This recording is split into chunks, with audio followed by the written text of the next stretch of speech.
Assalamualaikum warahmatullahi wabarakatuh.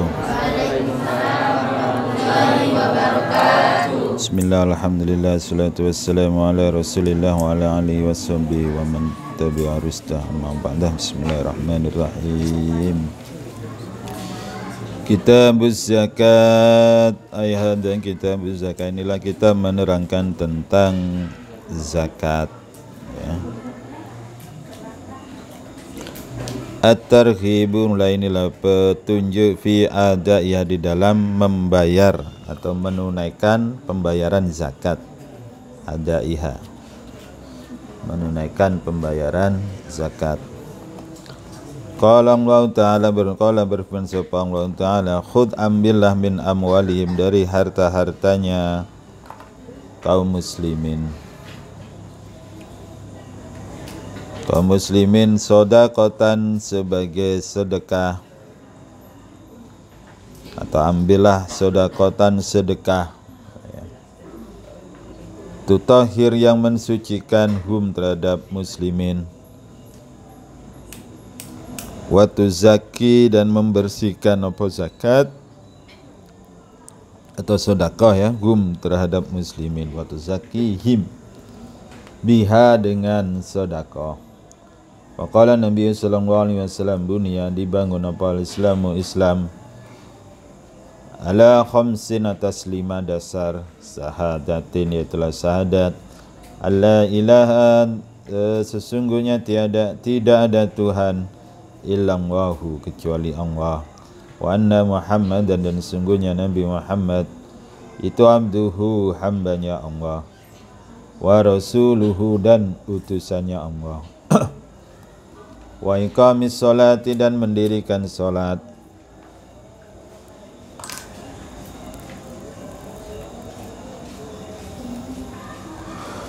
wa ita'iz zakati, dan membayarkan zakat, menunaikan zakat, wa hajjil baiti, dan pergi haji ke Baitullah, wa shaumi Ramadhan, dan puasa Ramadan. Qala Nabi sallallahu alaihi wasallam, hasinu, jagalah, amwalakum, harta-hartamu, bizakati, dengan zakat.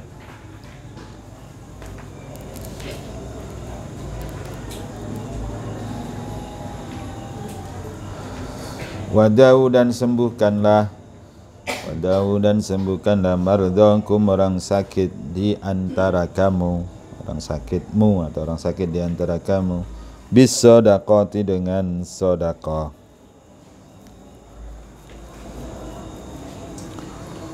Wastaqbilu, dan menghadaplah, arti, ya. Zakat itu yuzaki, zakatan atau taskiyatan, ya, zakat artinya suci, bersih. Jadi ketika orang membayar zakat, pada makna sejatinya itu, pada saat itu dia sedang membersihkan dirinya. Ada analogi yang sangat masuk tentang zakat itu adalah dalam konsep seperti badan kita, yang mana badan kita ini ada yang masuk, juga harus ada yang keluar. Kalau hanya masuk saja terus tanpa ada pengeluaran, bahaya nanti. Bahaya. Karena semuanya terserap masuk dalam badan kita, tentu kapasitas badan kita tidak akan sanggup, ya kan?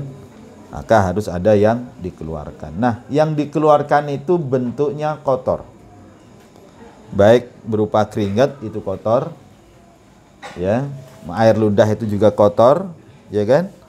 Maupun yang lainnya, yang di bawah itu, cari sendiri, itu jauh lebih kotor lagi, ya. Maka ketika dia keluar kotoran-kotoran itu, maka pada hakikatnya adalah membersihkan yang tersisa, sehingga yang tersisa itu menjadi bersih dan menyehatkan. Nah, sama dalam konteks harta pun seperti itu. Banyak harta yang Allah sampaikan kepada kita. Jelas dikatakan dalam Al-Quran, wa mimma razaqnahum yunfiqun, dan apa-apa yang aku rizkikan kepada kamu, yunfikun, harus ada yang juga yang kamu keluarkan. Jangan nampani saja, jangan terima saja tanpa ada yang keluar, itu bahaya. Sama dengan orang kok makan terus tanpa ada yang dikeluarkan, bisa meledak itu perut nanti. Saking banyak yang masuk itu, harus ada yang dikeluarkan. Nah, ya, gitu. Makanya kemudian kalau kita sambungkan lagi, zakat itu karena dianggap harta yang dikeluarkan, dan harta itu kalau dianalogikan adalah harta yang kotor, dikeluarkan agar yang tersisa itu menjadi bersih. Maka salah satu yang haram menerima zakat itu adalah Nabi dan seluruh keluarganya. Wa Banu Hasyim wal Muthalib, Bani Hasyim dan Bani Muthalib itu tidak boleh menerima zakat. Nabi sendiri mengharamkan dirinya untuk menerima zakat. Ya, Nabi nggak boleh. Nabi nggak boleh menerima zakat karena analoginya seperti itu. Nah, gitu. Maka dalam konteks zakat ini jangan sampai nanti kamu berebut-rebutan, ya, ngusul-ngusulan sebagai penerima zakat. Jangan sampai ini. Jangan sampai. Ya, kalau ada orang ngantar, ya, kamu nggak punya kekuasaan, kemampuan untuk nolak, ya sudah, terima saja. Artinya kemampuan untuk nolak itu apa? Artinya ya memang kamu lagi butuh untuk itu. Ya kan, kita kan nggak tahu kehidupan kita nanti setelah ini bagaimana. Kalau alhamdulillah kaya semuanya, berarti kan sudah tidak perlu zakat lagi. Pada saat itulah kamu punya kemampuan, kewenangan untuk nolak. Kenapa?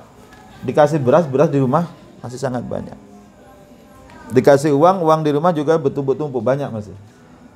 Artinya tanpa menerima zakat itu kehidupan kamu akan biasa saja, stabil aja, nggak ada masalah gitu. Nah, beda konteks kalau memang ketika itu lagi memang betul-betul susah, lagi sedang dalam kondisi terpuruk, mungkin bangkrut, mungkin usahanya nggak jalan, mungkin dia rugi, ya kan? Ada orang datang antar zakat. Nah, kalau dalam kondisi seperti itu ya silakan, karena memang memerlukan zakat. Tapi kalau tidak perlu, ya sudah, lebih baik nggak usah diterima. Karena zakat itu adalah sebenarnya hakikatnya itu harta yang kotor. Nah, gitu.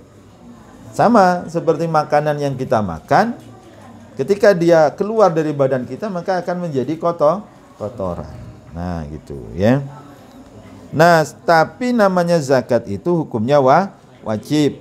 Khudhu min amwalim shadaqatan tutahhirhum wa tuzakkihim biha. Ingat, perhatikan di situ. Tujuan dari pengambilan harta sedekah, harta zakat dari orang-orang muslim, dari orang-orang yang mampu dan kaya, itu tujuannya apa? Tutahhirhum wa tuzakkihim biha.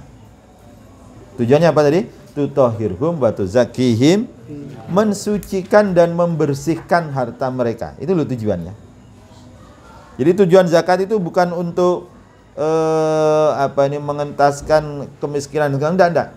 Justru terhadap orang yang kaya, tujuan zakat itu apa? Untuk membersihkan dan mensucikan harta yang tersisa. Ya, harus ada yang dikeluarkan. Nah, gitu. Tujuannya itu. Kemudian di dalam dalam hadis berikutnya, bunyal Islamu ala khamsin. Perhatikan. Islam itu dibangun atas 5 dasar. Saya sering bikin perumpamaan begini. Bagi kamu orang yang kaya, yang berkecukupan, maka rukun Islam itu jumlahnya ada 5. Tapi bagi kamu yang miskin, tidak mampu, belum mampu, atau sekarang kondisi kamu sekarang ini loh, maka rukun Islam bagi kamu itu cukup 3 saja. Ya, rukun Islam itu bukan 5, tetapi cukup 3 bagi orang yang miskin. Atau kamu ini masih miskin, ya kan? Lah kok cuma 3, Pak? Perhatikan. Rukun Islam pertama syahadat, baik miskin atau kaya, wajib nih syahadat. Identitas. Ya. Yang kedua salat, kaya atau miskin tetap wajib salat. Kemarin sudah kita bahas banyak ini, tarikus salah, orang yang meninggalkan salat, ya, apa hukumannya? Ya, mau kaya miskin tetap wajib melaksanakan salat. Yang ketiga puasa. Ini mau kaya mau miskin, mau punya duit atau enggak untuk sahur, untuk buka, tetap wajib untuk puasa. Jadi nggak ada alasan, bah kami nggak punya duit untuk sahur, boleh nggak kami nggak puasa? Nggak ada urusan itu. Tetap apapun yang terjadi harus puasa, meskipun tidak ada yang dimakan ketika sahur. Ya, bahkan saking menderitanya untuk buka pun nggak ada juga. yang ada cuman air putih saja. Apakah yang seperti ini tetap wajib puasa? Tetap wajib. Nah, itu sudah 3 itu dari 5. Yang keempat, zakat dulu, zakat. Yang keempat zakat. Nah, ini ada perbedaan antara yang kaya dengan miskin. Zakat itu nanti ada 2, ada zakat mal dan zakat fitrah. Kita bahas, kalau saya sebut zakat, ini bayangkan dulu zakat mal dulu. Zakat fitrah nanti ada pembahasan khusus. Ya. Dalam konteks zakat mal, yang wajib keluar zakat itu adalah orang yang kaya. Kalau dia punya kambing hanya 5, nggak wajib. Dia punya kambing 10, belum wajib. 20 belum, 30 belum, sampai mencapai 40 ekor baru dia wajib mengeluarkan zakatnya. Berarti kalau ada orang punya kambing 40 ekor itu kaya atau miskin kira-kira? Kaya itu. Harga kambing anggaplah 1 ekornya 2 juta lah, anggaplah yang paling murah. Kalau yang kambing yang jantan yang siap untuk akikah korban itu bisa nyampe 3 bahkan 5 juta. Ya kan? Punya kambing 40 ekor berarti dia kaya. Kalau masih punya 5 ekor, 10 ekor belum dianggap kaya. Baru punya duit berapalah itu. Ya kan? Kemudian kalau dia punya sapi, dia harus punya minimal berapa ekor? 30. 25 atau 30? 25 atau 30? 30 ekor. Ya, kalau punya unta dia harus punya berapa ekor? 5 ekor. Nah, gitu. Itu untuk binatang. Artinya kalau sudah punya sebanyak itu baru dianggap kaya dan wajib mengeluarkan zakatnya. Punya tabungan uang, simpanan emas. Ya. Tabungan uang dan simpanan emas ini kita samakan. Ya. Kenapa? Orang sekarang jarang yang menyimpan emas. Tetapi hampir banyak orang menyimpan uang. Nah, uang itu ada, nominal uang itu sebagai pengganti nilai emas yang dimiliki oleh satu negara. Jadi bagi kamu, jangan yang berpikir, oh kok negara bisa utang ya? Kan mungkin sering dengar berita kan? Negara punya utang sekian-sekian. Kenapa negara ini kan punya kewenangan untuk nyetak uang? Lah kok sampai punya utang? Kalau dia punya kewenangan nyetak duit, berarti kan tinggal cetak wae duit untuk bayar utang. Ya kan begitu? Kalau kamu bisa nyetak duit, kira-kira wajar enggak kalau punya utang? Enggak kan? Butuh duit tinggal cetak aja. Tinggal print gitu aja, kan gitu. Berapa lembar butuhnya? Nah, kasih kan. Nah, negara itu kan mungkin ada yang mikir kan. Negara itu kan punya kemampuan, kewenangan untuk nyetak uang. Tapi kenapa masih punya utang? Tapi kenapa masih bingung mikir pembangunan? Nengok jalan-jalan bolong itu. Kok kenapa negara nggak nyetak duit saja, kemudian semua jalan itu dibenerin semuanya? Misalnya. Kok kenapa negara nggak nyetak duit saja, kemudian semua warga negaranya digaji semuanya? Ya kan? Biar tidak ada lagi orang menderita. Pernah tidak mikir kayak gitu? Ya. Nah, untuk yang punya pikiran kayak gitu saya sampaikan bahwa negara untuk nyetak duit itu tidak segampang yang kamu bayangkan. Harus ada nilai asetnya, harus ada dasarnya.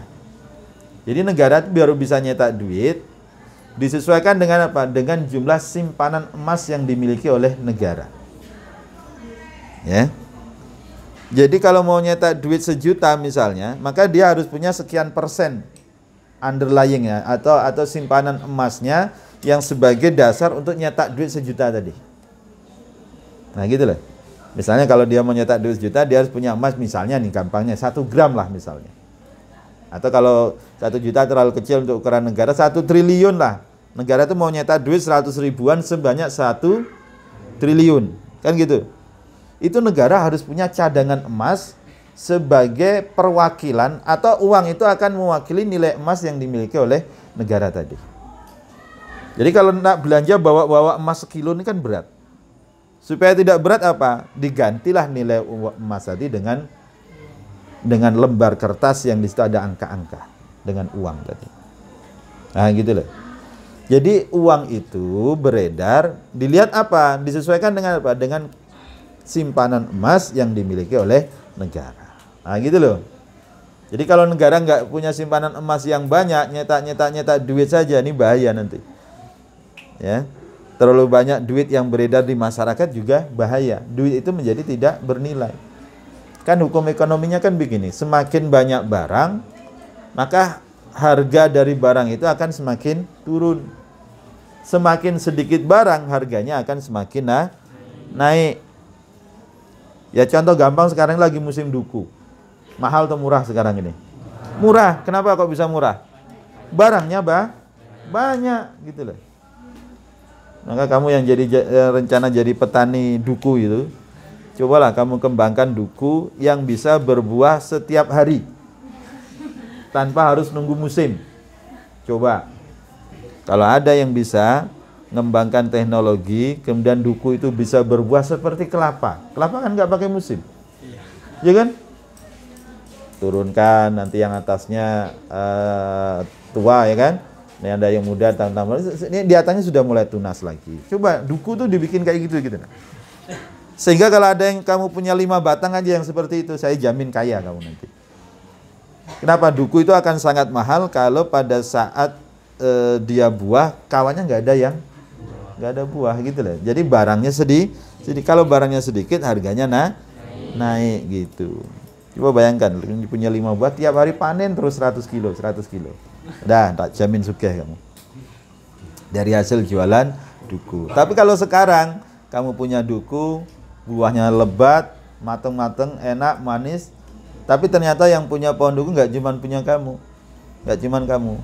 sedusun kamu punya semua, sekabupaten itu loh punya semua, se-Indonesia ini bareng-bareng semua itu. Jadi ketika buahnya bareng ya sudah, karena barangnya banyak ya nggak bakalan laku, dijual mahal. Kamu tetap nawarkan 25.000 ya diketawain orang. Kami kalau mau tinggal ngambil dewek, tinggal makan sampai perut kami meledak juga.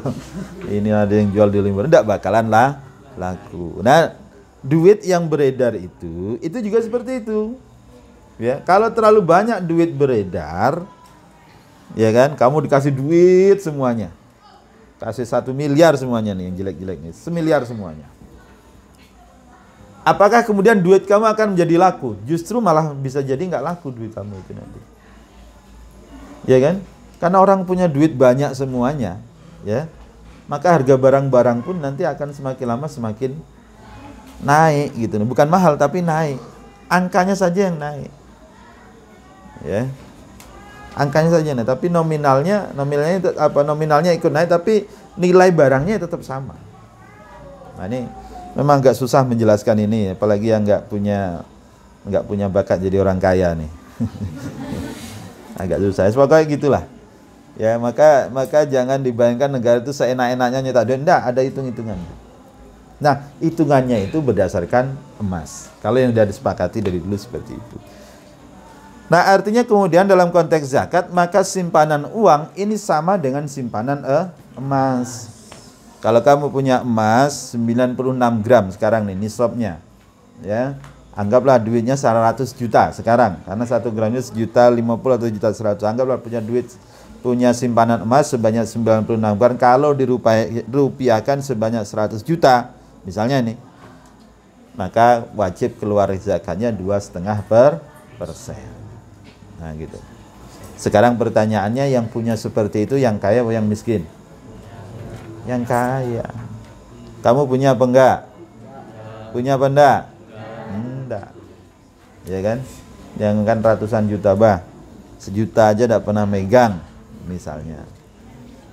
Yang kan 1 juta bah, sekarang kami nak jajan gorengan tadi 5.000 payanian. Kami harus manjai dulu anak-anak yang kecil-kecil itu. Ya, gitu. Harus ngerampok, harus ikut-ikut nimbrung. Kawan makan gorengan, aku ikut duduk di situ, bah. Syukur-syukur kalau dibagi. Ada yang kayak gitu?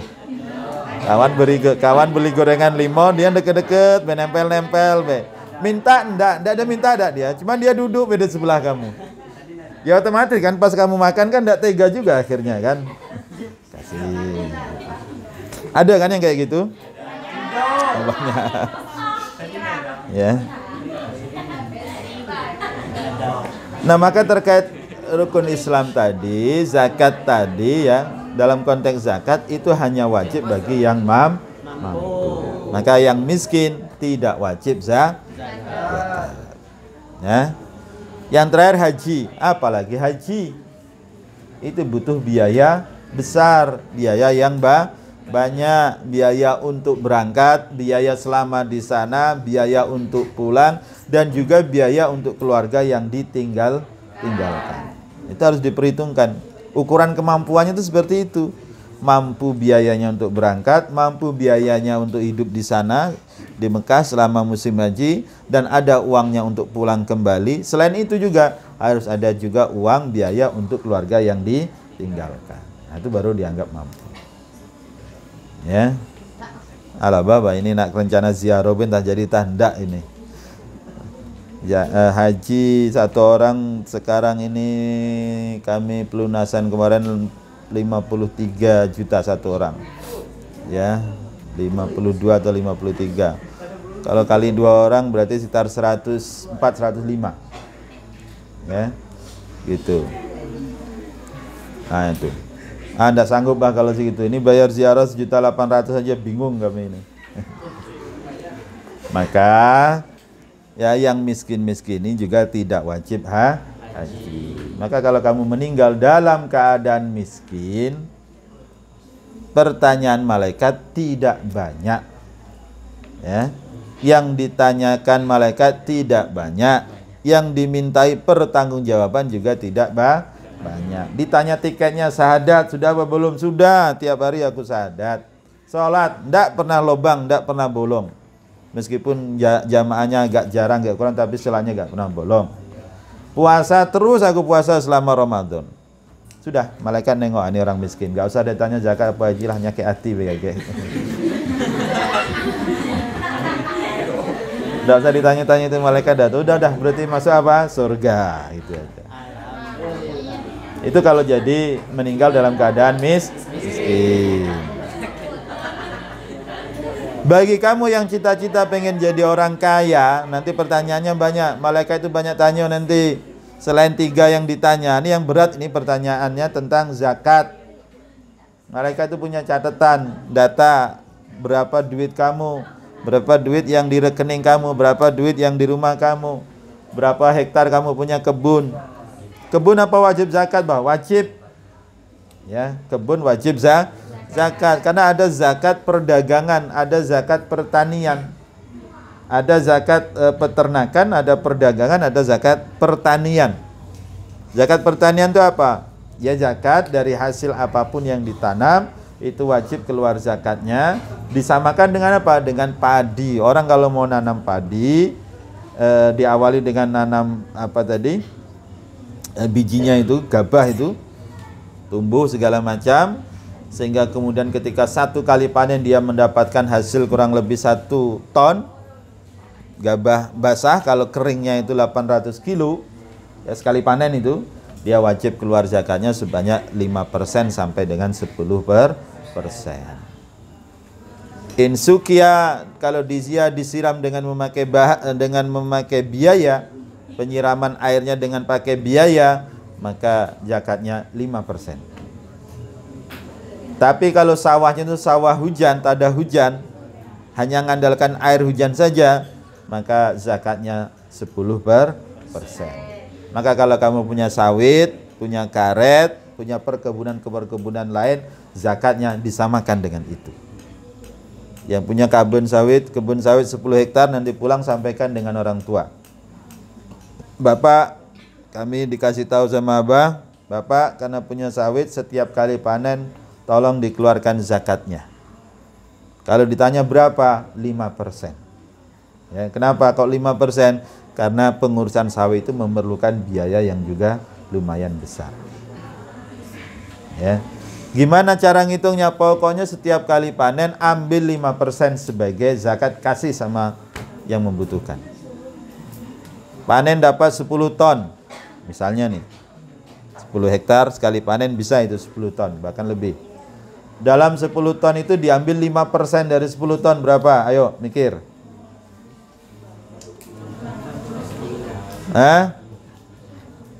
Piro? Alah. 5% dari 10 ton berapa? 5 kilo. Oh dikit nian. 50 kilo atau 500 kilo? Ayo. 500 kilo. 500 kilo. Dah, sekarang hitung-hitungan lagi. 10 ton dapat duit, kalikan harga 1 kilonya 2.000. Sekarang nih harga 2.200, 2.400 lah. 2.000 kali 10.000, karena 10 ton itu 10.000 kilo. Berarti duitnya berapa? 10 kali 2, 20 juta. Ambil 5% dari 20 juta berapa?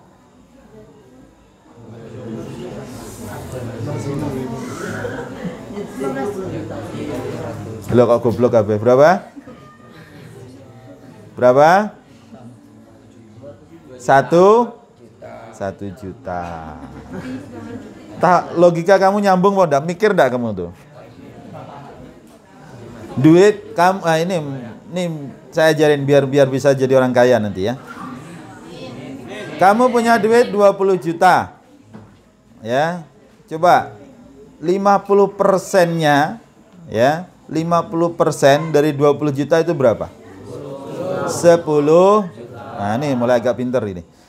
Kalau 20 juta 50%-nya 10 juta. Kalau 20 juta 10%-nya berapa? 2. Nah, tuh bakat pinter itu. Siapa tadi? Nah, 2 juta. 10% dari 20 juta. Ya kan? Berarti kalau 5%-nya berapa? 1 juta. Kira-kira berat enggak Abed dapat duit 20 juta kemudian dikeluarkan 1 juta? Berat enggak kira-kira? Enggak kan? Ini bukan masalah berat atau enggak berat. Ini masalah kewajiban. Ya, masalah kewajiban. Sama kalau ditanya puasa itu berat enggak? Ya berat, Ubah. Yang bilang puasa enggak berat bohong itu. Ngota itu, sombong berarti itu. Ya puasa itu jelas berat. Wong biasanya kita enak makan, minum siang hari waktu panas-panas, enak-enaknya kita aktivitas, minum es teh segar luar biasa. Ketika datang bulan Ramadan kita diminta untuk tahan itu semua. Ya berat. Tapi karena itu kewajiban tetap harus dilaksanakan. Sama ngeluarkan 1 juta dari 20 juta itu berat enggak? Ya berat. Tapi karena itu kewajiban tetap harus dikeluarkan. Nah, gitu loh. Enggak banyak kok, cuman segitu. Itu. Kemudian apa sih ancaman bagi orang yang tidak mau bayar zakat? Ya. Wala yasabanna alladziina yabkhaluna bima atahumullahu min fadli wa khairal lahum bal huwa sarrul lahum sayutawakuna ma bahilu bihi yaumal qiyamah.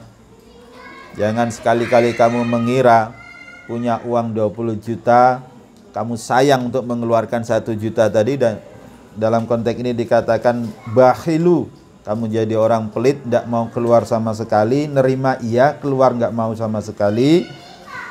Ya, jangan dianggap bahwa dengan duit yang ada di kamu itu akan membawa kebaikan bagi kamu. Wala yasabannal ladzina yabkhaluna. Orang-orang yang bakhil itu yang nggak mau mengeluarkan duit sama sekali, jangan dipandang duit yang ada itu menjadi kebaikan. Bal huwa sarrun lahum. Maka duit yang tersisa, duit yang ada itu yang nggak mau dia keluarkan zakatnya akan membuat keburukan baginya. Keburukan terjadi kapan? Bisa jadi di dunia, tapi yang pasti nanti terjadi di akhirat. Sayutawakuna ma bahilu bihi yaumal qiyamah. Ya, karena sebab pelitnya itu harta-harta yang enggak mau dikeluarkan zakatnya akan dikalungkan nantinya di akhirat nanti. Dikalungkan dan dimintakan pertanggungjawaban. Dalam hadis Nabi banyak dijelaskan harta yang tidak dikeluarkan zakatnya akan Allah rubah bentuknya menjadi sujaul aqra, ular yang berbisa yang kemudian dililitkan di lehernya dan akan menyiksa orang-orang yang punya harta tapi tidak mau mengeluarkan zakatnya. Nah, ini banyak keterangannya gitu. Ya. Itu. Maka dari itu setelah belajar seperti ini ya, apapun yang Allah berikan kepada kita, rezekikan kepada kita, harus diingat bahwa di antara yang Allah berikan kepada kita itu ada haknya orang lain. Harus ada yang dikeluarkan. Dan lebih bagus lagi, saya tadi di awal kasih perumpamaan seperti makanan yang masuk ke dalam perut, ya kan? Dan ketika keluar dia akan menjadi kotoran. Nah, saya ingin juga sampaikan, pada saat kita mengeluarkan kotoran dan kotoran itu sudah keluar dari badan kita, ada perasaan lega di diri kita, ya kan?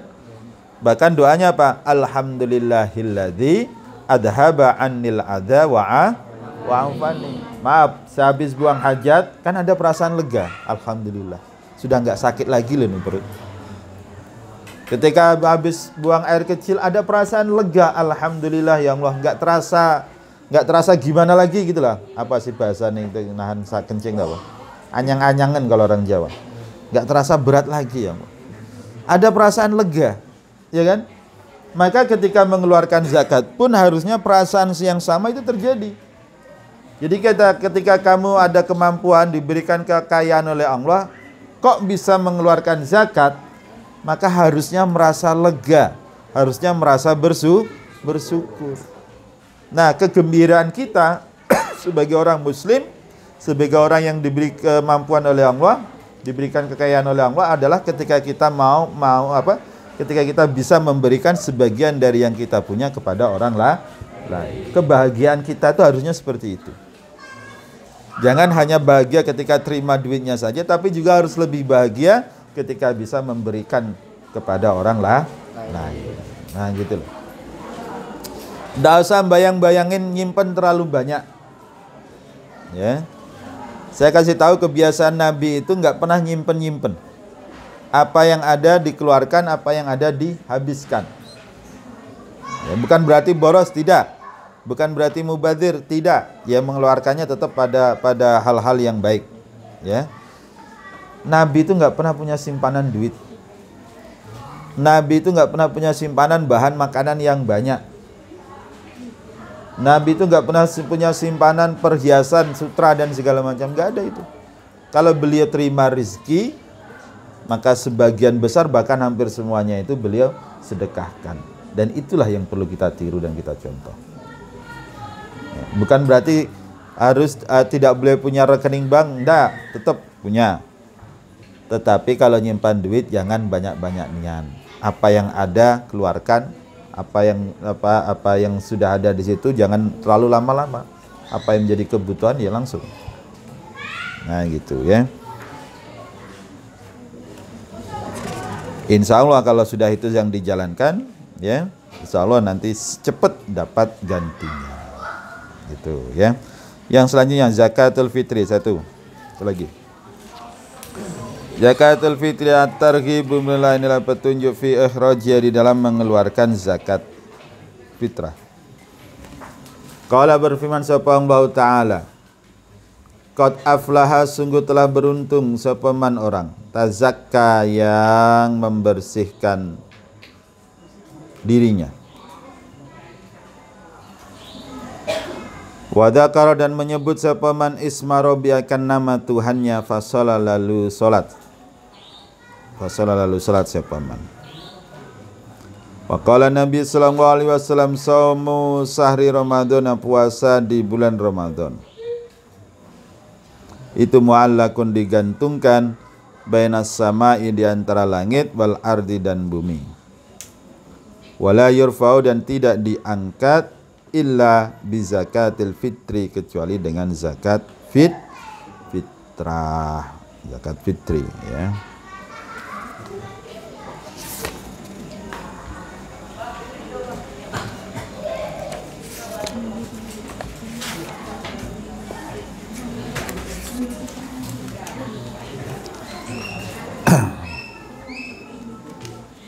Yang selanjutnya zakat fitrah. Di sini satu ayat dan satu hadis.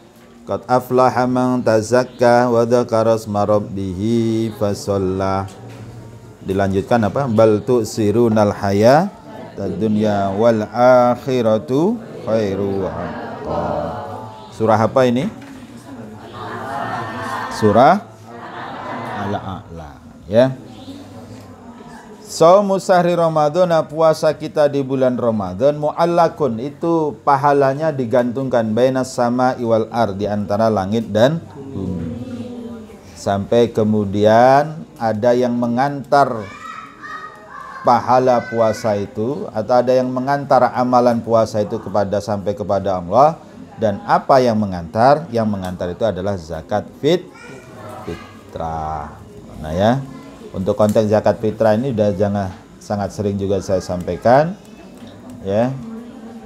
Ukurannya juga sudah sering saya sampaikan. Yang jelas untuk zakat fitrah ini itu kewajiban yang memang ada untuk zakat nafsi, untuk zakat di diri. Beda dengan zakat mal. Kalau zakat mal itu untuk harta yang dimiliki.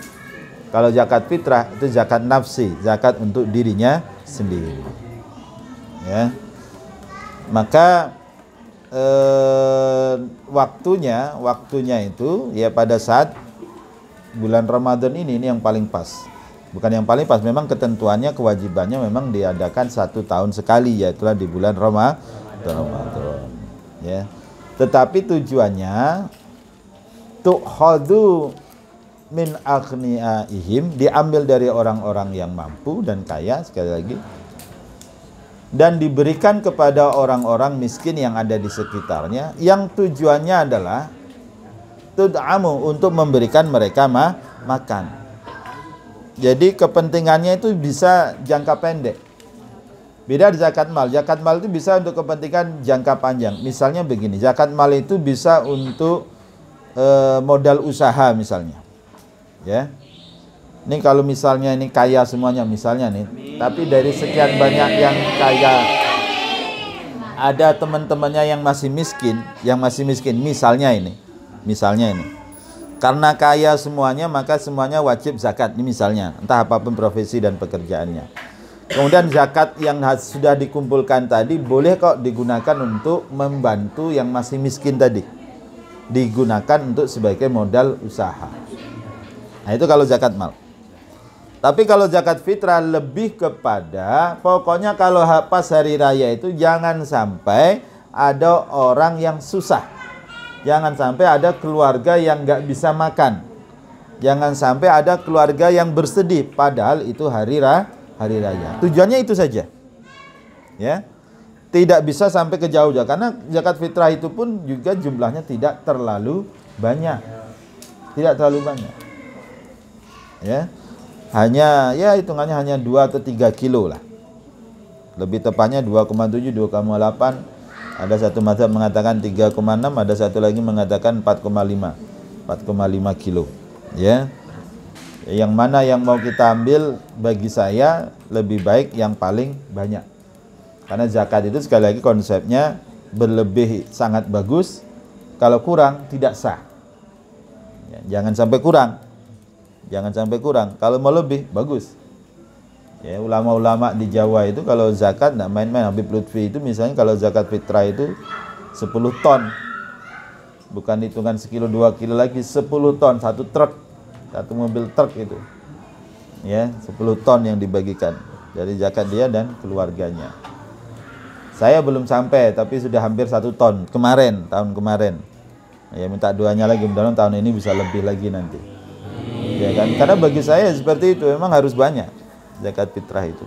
Kemarin kan sudah saya sampaikan juga, ketika kita menunaikan zakat fitrah, pada saat itu kita melaksanakan kewajiban. Harta yang kita pakai untuk menjalankan kewajiban, itu pahalanya pasti luar biasa banyak, dan keberkahannya pasti luar biasa banyak, dan pasti Allah akan ganti dengan yang jauh lebih banyak juga. Nah gitu loh konsepnya.